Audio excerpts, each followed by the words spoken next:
For centuries, the world has remembered St. Thomas with one humiliating name, Doubting Thomas. We remember his hesitation, his refusal, his demand for proof. But almost no one stops to ask the question hidden inside that moment. What happened to him when he finally touched the wounds of the risen Christ? What did his trembling fingers discover in those holy openings torn by nails and lance? Did he feel the cold scar tissue of a man who had merely survived, or did he touch something no human hand had ever touched before, glorified flesh filled with the fire of eternity? According to the visions attributed to Anne Catherine Emmerich, this was not a simple gesture of verification. It was a moment of collapse, a moment in which doubt touched glory and was shattered from within. Tonight, we step into that room. We stand among the apostles. We watch the face of Thomas as the impossible stands before him.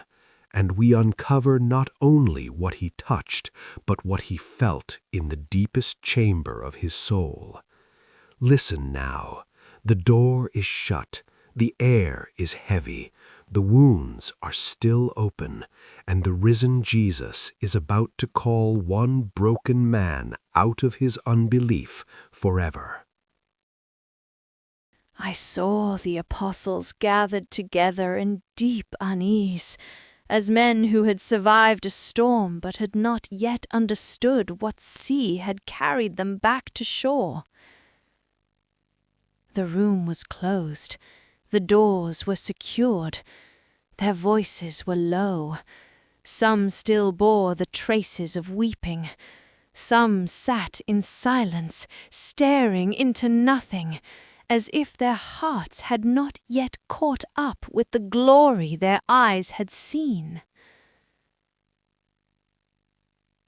But Thomas was different. I saw in him a grief sharper than the others.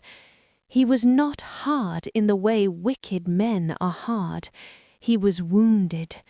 His soul had been torn by disappointment, by love, by the crushing shame of hope that had seemed too beautiful to survive the cross. He wanted to believe. Oh, how deeply he wanted it! But he feared giving his whole heart once more, only to have it crushed again beneath sorrow. And so he defended his aching soul with the armor of proof. I heard again the condition he had placed before the others, and it did not come from arrogance. It came from desperation. He would not rest his eternity on rumor. He would not build hope upon the testimony of trembling men. He needed the wounds themselves. He needed to come face to face with the place where mercy had been torn open.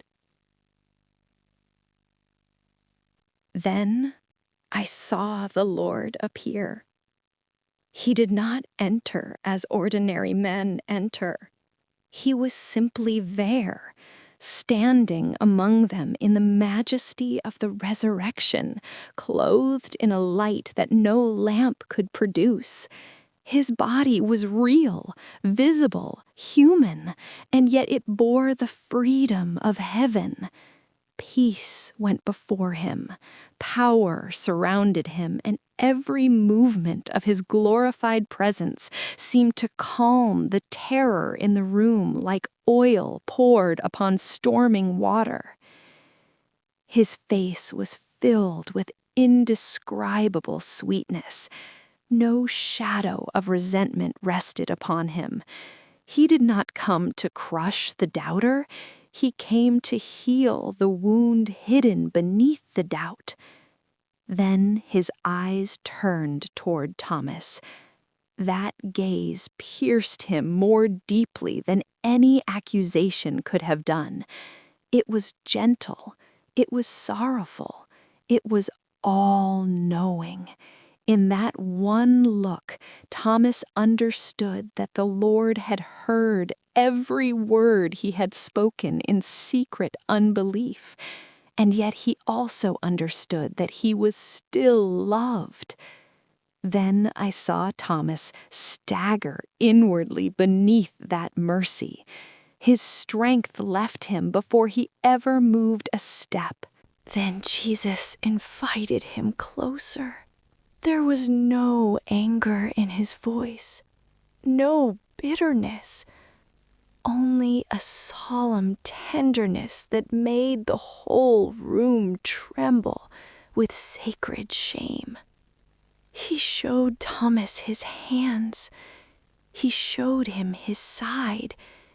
He did not hide the marks of the passion. He offered them. The very wounds by which the world had condemned him, he now presented as the doors through which faith could enter. I saw Thomas approach as one walking toward both judgment and home. His breath had grown shallow. His face was pale. His hands, which had demanded proof with such force, now trembled like the hands of a child. Every step seemed to strip him of another layer of resistance. The nearness of the glorified Christ was already undoing him. Then came the moment. Thomas raised his hand toward the holy wounds. I saw first what he felt in his soul before his skin ever touched the flesh of the Lord. He felt shame, but not the shame that drives a man away. It was the shame that appears when perfect goodness stands before our poor suspicions. He felt himself small, exposed, and known entirely. Yet, with that shame came something even stronger. He felt himself invited. He felt that the wound was not opening to condemn him, but to receive him. The risen Jesus did not hold his wound like a reproach. He held it like a refuge. Then his fingers touched the hand of Christ. And I perceived at once that Thomas did not feel what men expect to feel when touching a wound. He did not recoil before the horror of torn flesh. He did not touch corruption, nor stiffness, nor the coldness of death overcome only by miracle. He felt living glory. The flesh of the Lord was real, true, tangible flesh, but it was entirely transfigured by divine life. In those sacred wounds there remained the memory of suffering, but not its defeat. They were open, yet whole, pierced, yet victorious. I saw Thomas sense beneath his fingers a warmth deeper than bodily heat, a vitality so full that it seemed to exceed the limits of created nature. It was as if he had touched a mystery, where pain had already been swallowed by eternal love. Then he was drawn toward the wound in the side. There his trembling hand came near the opening made by the lance, and what he felt there overwhelmed him even more. For in that holy wound, Thomas perceived not only the truth that Christ had truly died, he perceived also that the heart within had not ceased to love for one instant. The wound in the side seemed to draw his doubt into itself and dissolve it. It was as if he had touched a mercy made visible.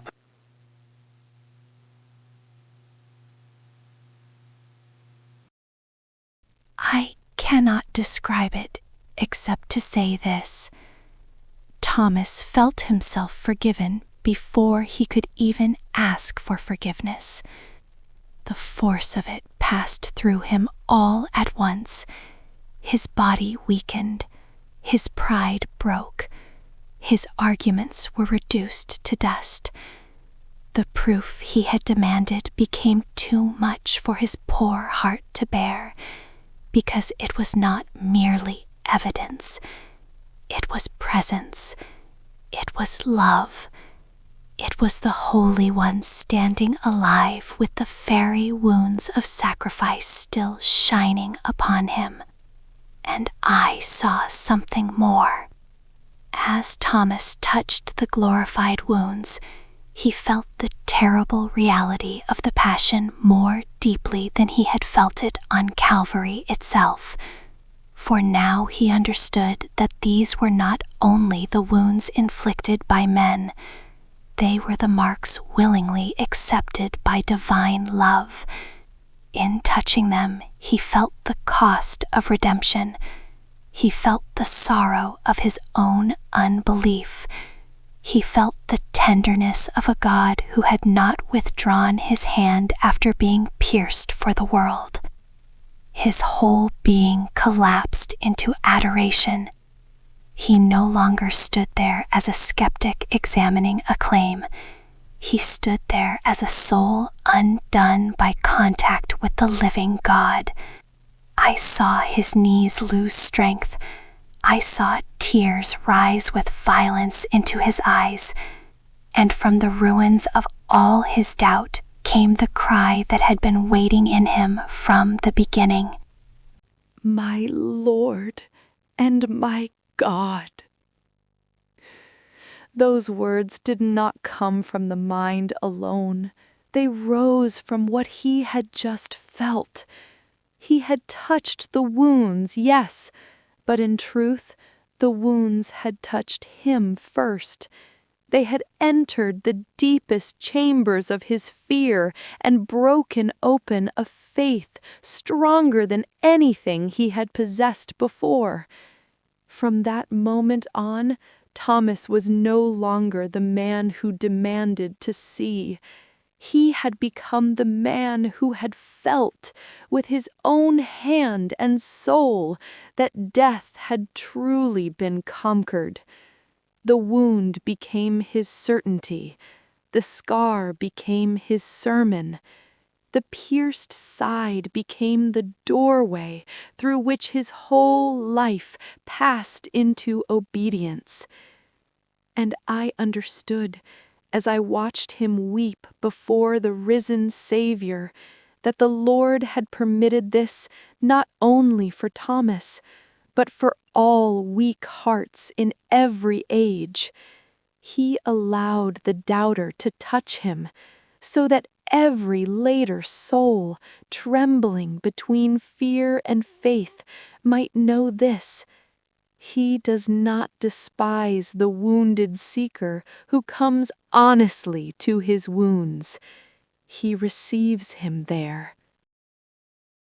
What Thomas felt that night was more than proof. He felt the impossible union of suffering and victory. He felt wounded flesh filled with immortal life. He felt the tenderness of one who had every right to rebuke him, yet chose instead to draw him nearer. And perhaps that is why this scene has never lost its power, because most souls are not destroyed by wicked arguments. They are weakened by pain, disappointment, and the fear of hoping too much. Thomas speaks for every heart that has whispered, "I want to believe, but I am afraid." And Christ answers that fear in the most astonishing way imaginable, not by hiding his wounds, but by showing them, not by demanding perfection first, but by allowing the trembling hand to come close. When we look at this mystery through the contemplative lens of Anne Catherine Emmerich, the scene is no longer a simple lesson about doubt. It becomes a revelation about mercy, a revelation that the glorified Christ still bears the marks of love, and that those very marks remain the place where broken faith is restored. The hand of Thomas reached into the wound, but the deeper miracle was this: the wound of Christ reached into Thomas and raised him too.